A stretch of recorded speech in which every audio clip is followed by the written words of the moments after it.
What's up, guys? It's me, Kyla, again, and today I'm going to be filming a Diamond Art video. Trigger warning, there's bad words, there's disturbing topics, and there's a lot of violence in the first couple stories, so I just wanted to say a trigger warning, and I'll put that in the beginning, but let's get into it.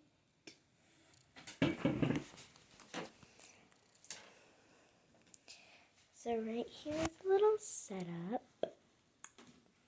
Okay. Shout out to this girl. And these are not my stories. I don't know whose stories these are. I think they're mostly hers, but you know, like, I don't know.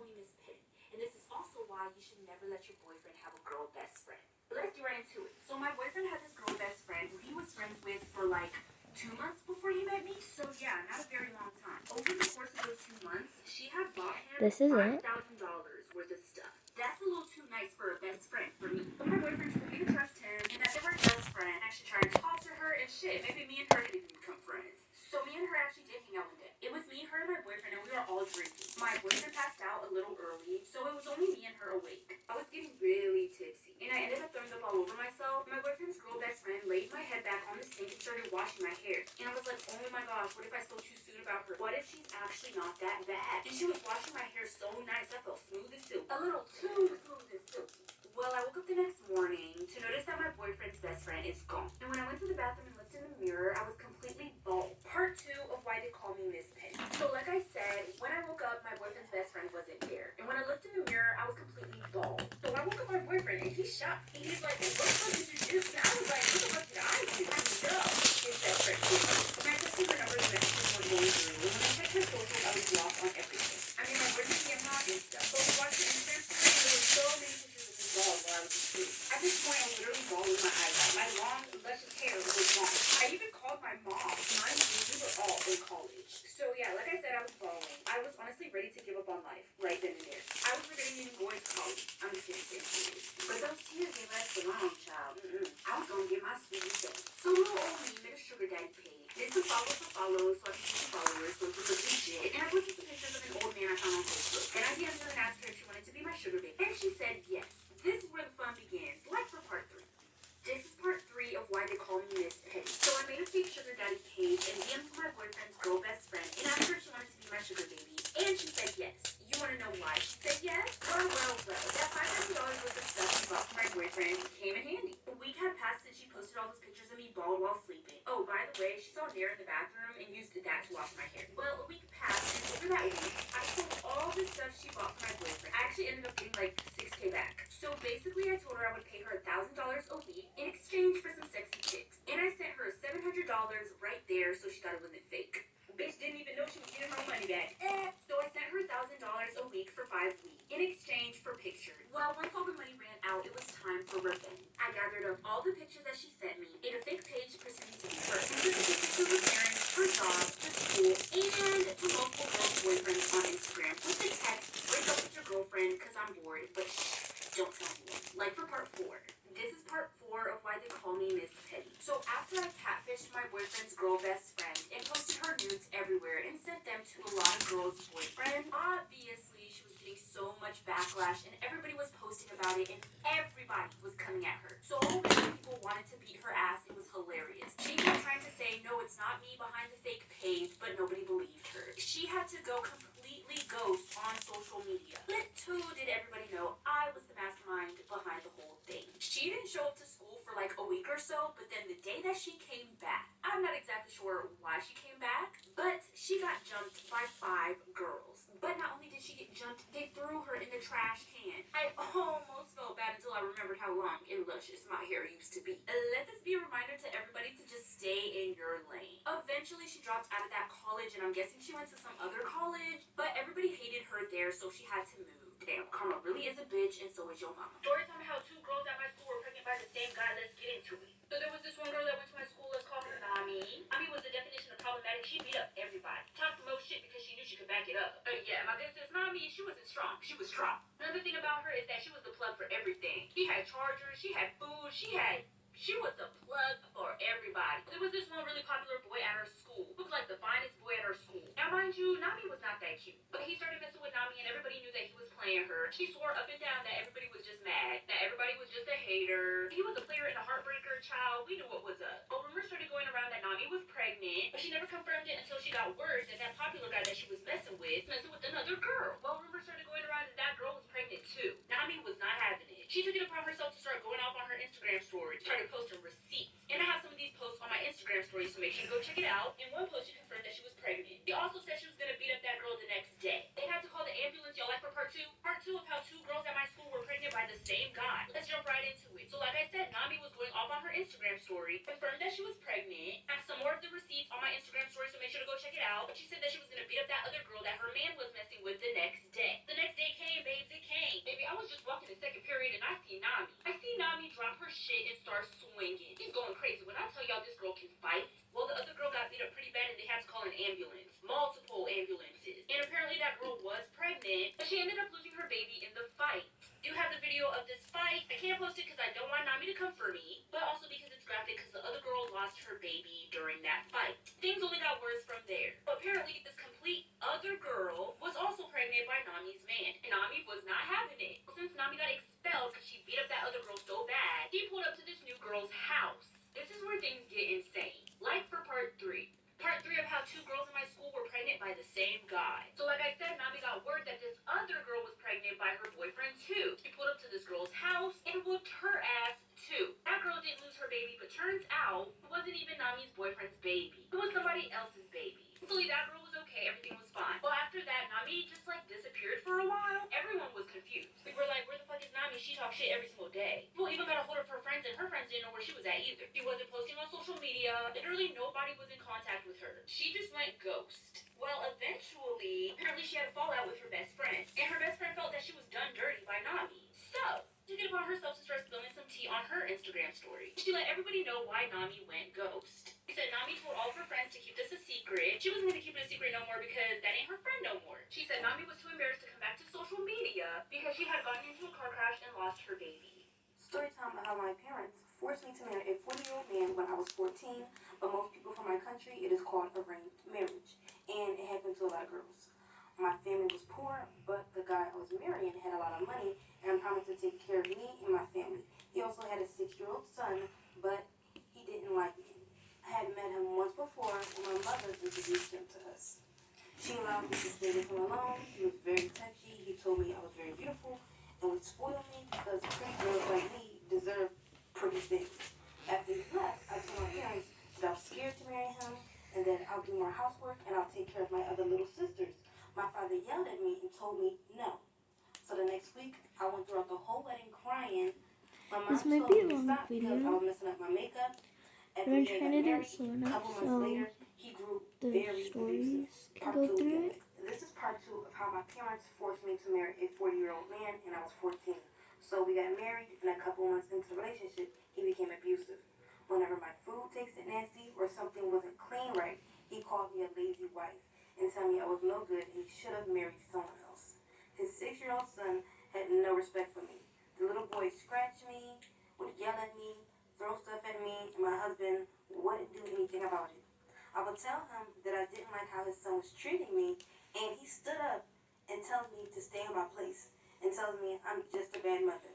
I cried every night, wishing I could go back home to my mother and father. 2 years later, when I turned 16, I found out I was pregnant. He was so happy about it, and for once, he treated me so sweet. He would cook for me, clean, and told his son to be nice because his little brother was in there. When we found out the baby was a girl, he got mad and walked out on me. Part 3 will be up next. This is part 3 of how my parents forced me to marry a 40-year-old man, and I was 14.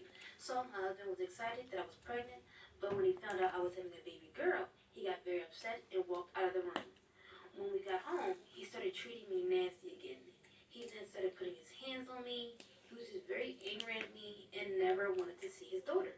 It took him 3 weeks before picking her up, but even then, he wanted nothing to do with her.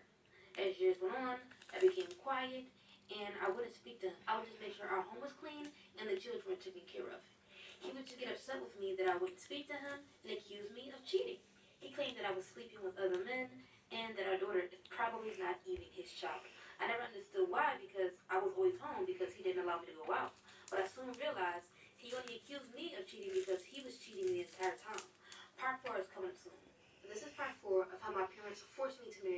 40-year-old man and I was 14.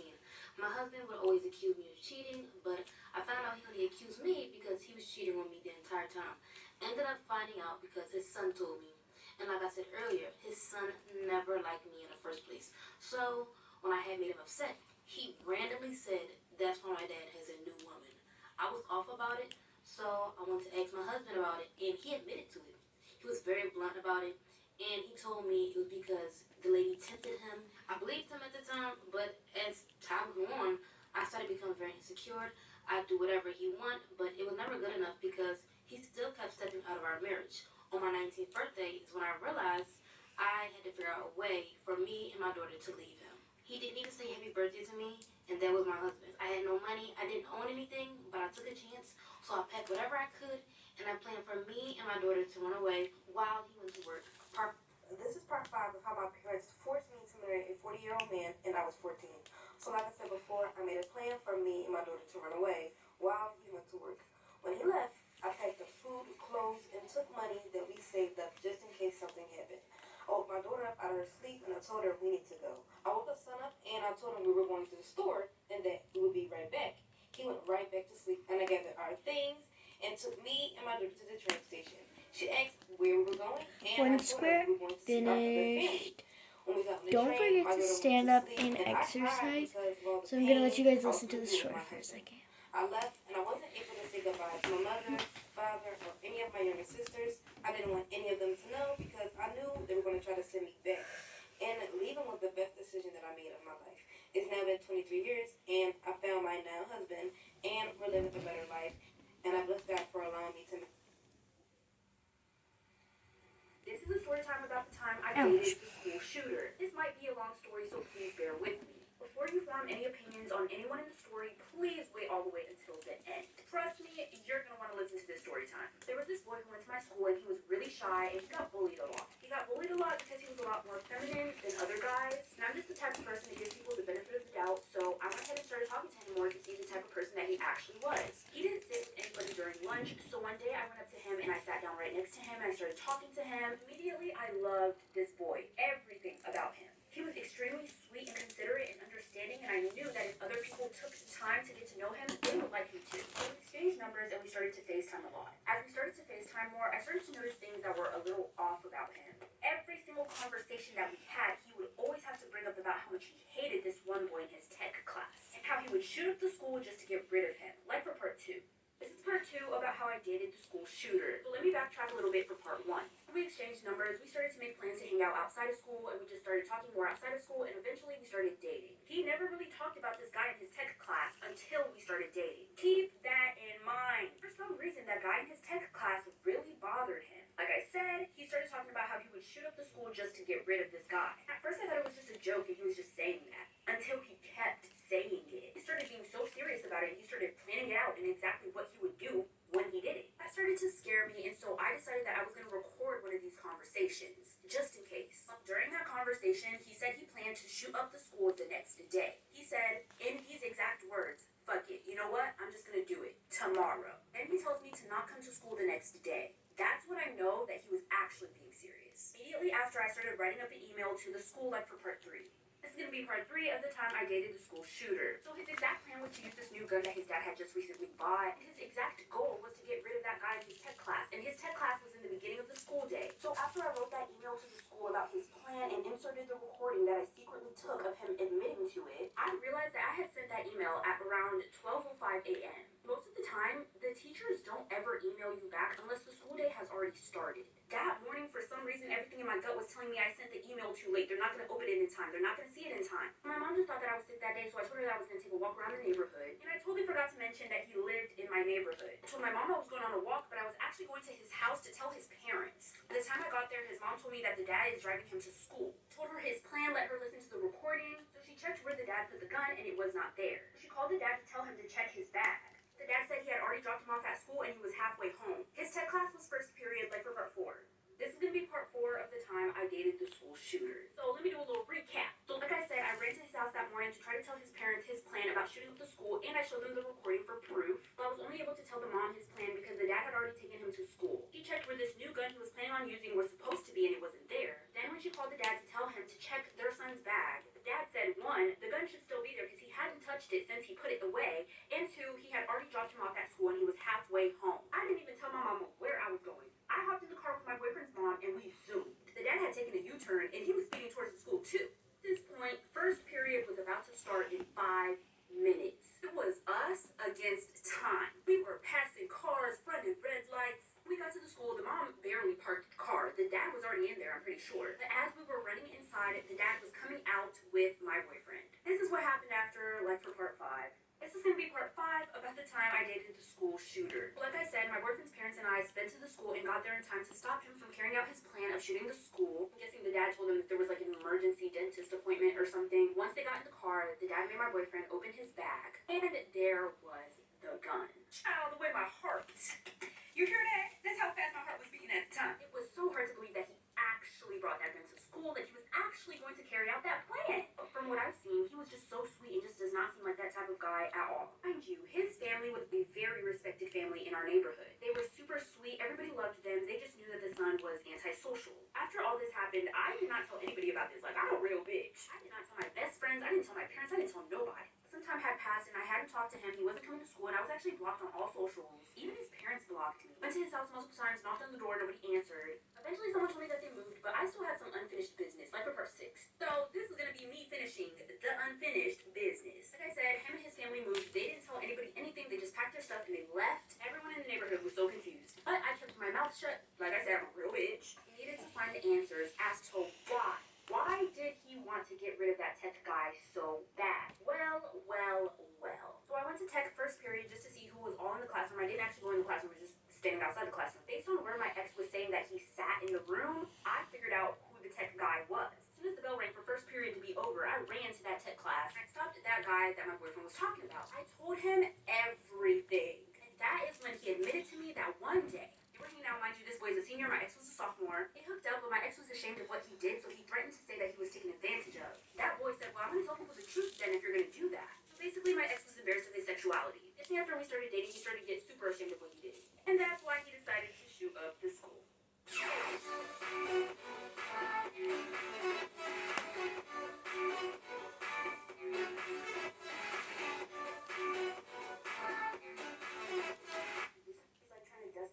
Off. I see my best friend start stripping. I was a little about that, but I was like, fuck it. Anything to get these spiders off. Once we felt like we were good, we ran upstairs. My best friend started crying to me and apologizing and saying how much she hates her life and how she's so embarrassed. But I told her that all is good and this doesn't change the way that I see her at all. Have our little moment and then we sit down to eat again. And you know, I'm going in on my little SpaghettiOs. But all of a sudden, it starts getting crunchy. I ignore it and I get down to the bottom of the bowl. When I look down, there is a half-eaten spider in the bottom of the bowl, like for part 3. This is going to be part 3 of why I don't eat at other people's house anymore. So like I said, I was munching and grunching on some SpaghettiOs. It's getting crunchy and I'm like, what's this crunch? Where's all this crunch coming from? I was like, bruh, it's probably some expired SpaghettiOs, but let me finish this bowl so my friend don't feel bad. When I got to the end and there was only some soup left, I saw a half-eaten spider. The same spiders that we had seen downstairs. My body, it started vibrating.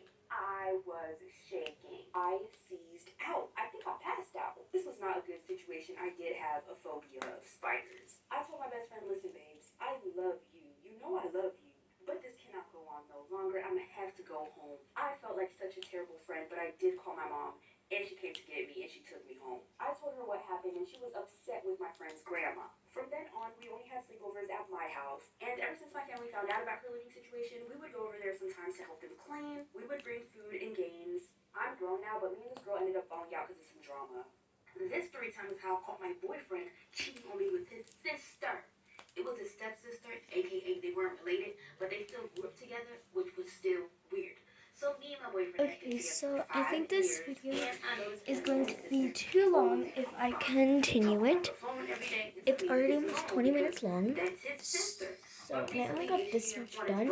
So I actually feel really bad that this is like one of my first diamonds.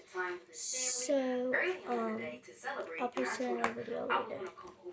Bye.